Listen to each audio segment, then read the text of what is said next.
Welcome to our series, Recovery Happens in Mental Health. My name is Rosita Thomas, and today we'll be talking with Mark and Robert about the symptoms of depression, the things that trigger the depression, and how they cope with it when they do go through an episode, how to avoid it, and how to work through these periods when it happens. So thank you very much, and let's turn it over to Mark. One of the things to realize is that, especially if someone's depressed, you have to understand that they're feeling pain. A lot of people can't understand pain beyond, I feel pain, it's because I stubbed my toe. Right. Or, I broke an arm, that's pain. How is this kind of pain different? I would say it's different in that it's more severe. I think if you talk to someone who's experienced depression or schizophrenia, anxiety, there's something about emotional pain that, to me, I haven't experienced some, depression myself. I think I can speak from experience and say that if I stub my toe, that hurts. But there's a pain and depression that's it's like soul pain. You know what I mean? It's like your soul is hurting, and when your soul is hurting, there's a deep part of you that's hurting that is not on the surface, like cutting yourself or even breaking a limb. It's a deeper kind of pain. And what are some of the ways that people going through this deeper kind of pain, what are some of the first steps or some of the steps they can take on this road to recovery? Well, I would say not isolate and get help, I know for me sometimes I enjoy being by myself and being alone, and, there's a solitude with being alone. I sense my higher power's presence. But when I'm depressed, say if I have a day off, it feels like the room is just sort of going to swallow me up. And I know to get out of there. I know to get my stuff, come hang out with some people, be around other people. So it's a matter of what you need at the time. And people who are depressed, from my clinical experience, it's sort of an escalation or a worsening of the depression if people isolate. If someone says, well, I feel kind of miserable and hopeless, but I've been hanging out with my friends, that's a sign or a marker that they're doing better than if they were miserable and hopeless and being by themselves. That is very, very helpful. Thank you. Right. I want to ask you another thing, and that is, there are a lot of people who will see someone who's depressed, or they're with someone who's depressed, and they might just say, you just need to snap out of it. What would you say to the people saying that, and also why that's not necessarily a good thing to say? Well, my thought is they're being ignorant, but I wouldn't say that to them. I guess they don't understand that depression, mental illness is a disease, just like blood pressure or cancer or any of those things. You don't tell somebody with cancer to snap out of it. You say, how can we get you some help? So why is, mental illness is a neurological disease. It does affect the soul, like I said, which to me makes it more, even more important to honor that person, to honor them in their pain. And you honor them in their pain not by, if you minimize it, you don't honor that person in their pain.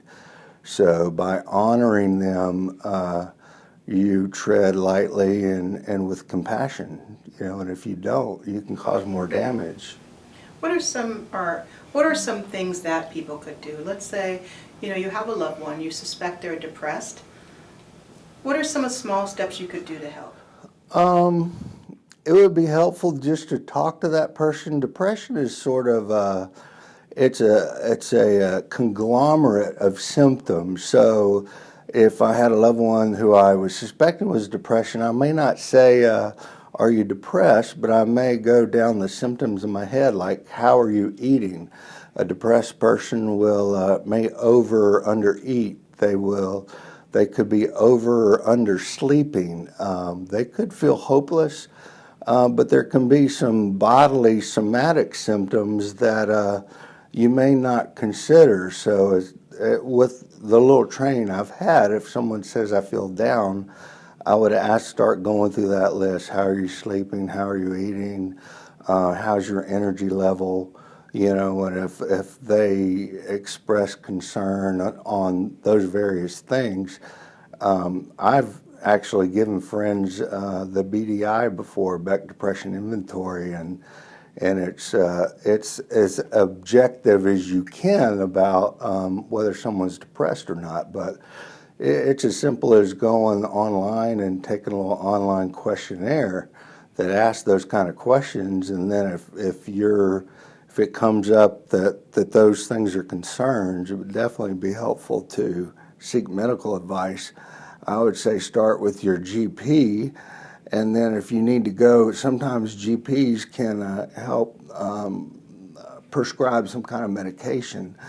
And then if that doesn't work, go to see a counselor or a psychiatrist. One of the things you mentioned is, you go through this list if you have a loved one or something, or you yourself think maybe what's wrong. But if a loved one goes through this list and they say, my loved one is depressed. Right. What if a person who is depressed doesn't want to hear that? I mean, sometimes if someone's depressed, they might, to get that label is something that allows them to say, aha, now I know how to deal with it. Mm-hmm. But for others, that's a stigma. Mm. I don't want to be labeled as being Mm-hmm. mentally ill. Mm-hmm. Can you tell me a little bit about how, just kind of the labeling itself might help, or why, or how to get around the stigma about the label?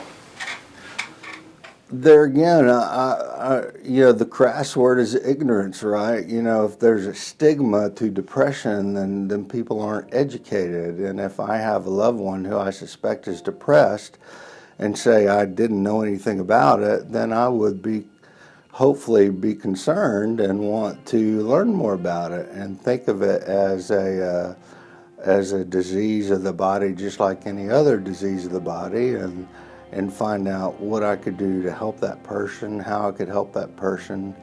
As the person who has a mental illness, I've been in a situation where family members did not understand that, when I was going through depression, and it's very challenging and difficult.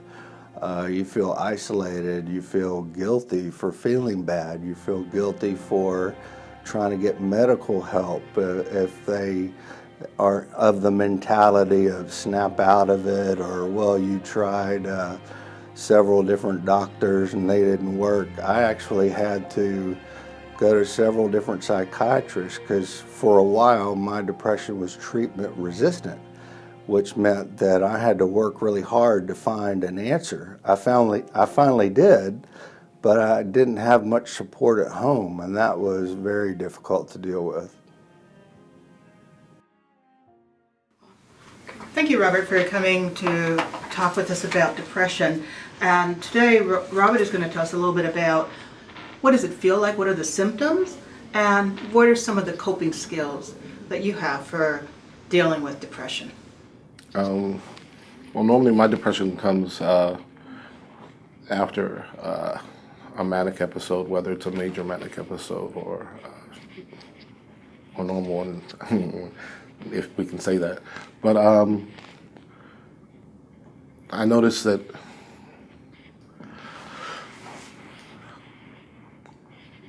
I tend to want to stay at home, stay in bed.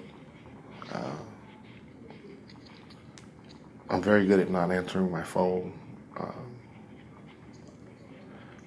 I stop talking to people. If I let it go on too long, I start to feel worthless.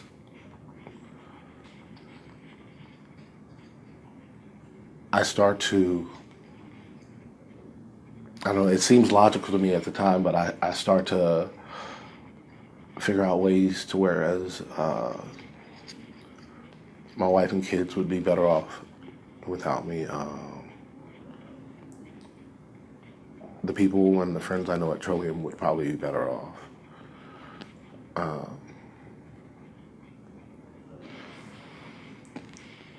So what I do before it gets that far is I'll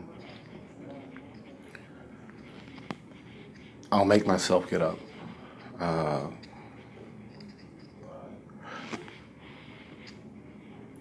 I recently had a bad bout, and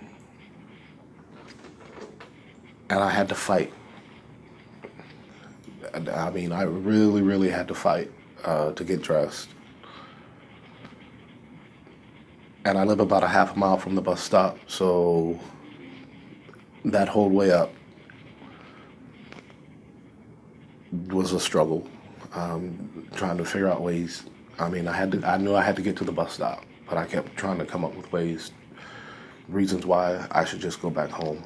And I remember the bus was like about maybe 3 minutes late, and right about the time I thought, yep, see, that's a perfect example, I need to go home. I saw the bus come around the corner, so that blew that one out of the water. And then when I got off the bus to come here, I actually stood on the other side of the building for about a good 10, 15 minutes,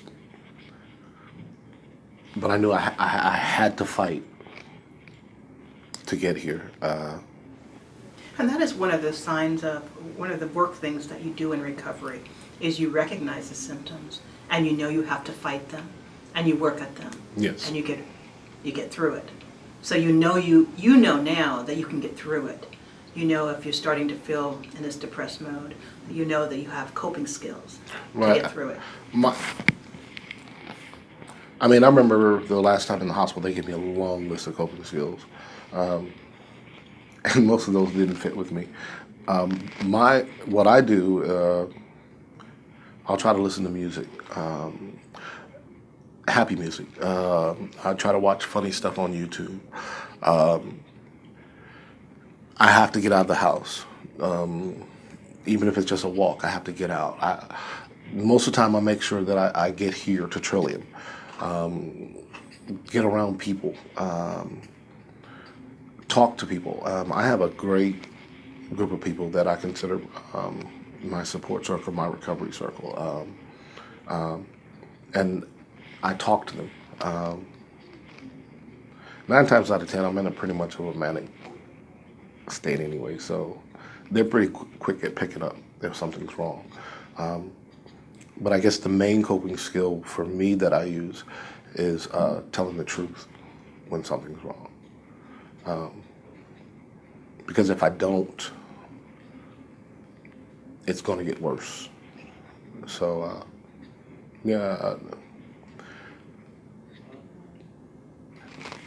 you can look at books and read all kinds of articles and get all kinds of coping skills from these articles and stuff, but you have to tailor your coping skills to you. I had to tailor my coping skills to me.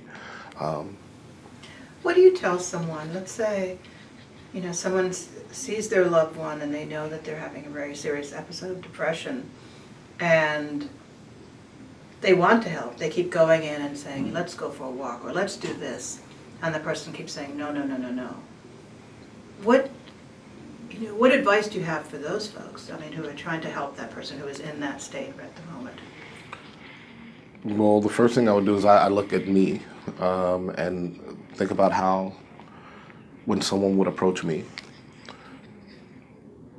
if you come to me and tell me, let's go for a walk, or I need to go for a walk, or I need to do this, you're trying to fix me. And I don't want to be fixed. Sometimes just sitting beside me. We don't even have to talk. Just sit there. Just keep me company. Just be there. You can suggest going for a walk, but telling me I need to go for a walk, that's for me, it's not good. I take that negatively, and I'm already hurting, and I'm trying to hide it from you anyway. Just be there. Sometimes just sit and hold my hand. Just sit and watch television with me.